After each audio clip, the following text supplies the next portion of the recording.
நான் வரமாட்டேன். எங்கே உள்ளே போகணுமா? வெளியில் வேணாமா? வெளில வேண்டாம்.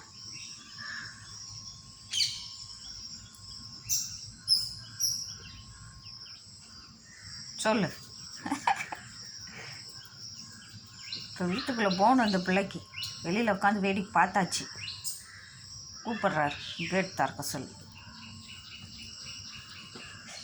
யாரை பார்க்க போகிற? உள்ளார யார் இருக்கா? எல்லாம் மேக்கப் பண்ணிவிடுவேன். நீனும் ஐஸ் வச்சுட்ருவ. பார்வையை பாரு, அப்பாவி மாதிரி. அப்பாவி கூட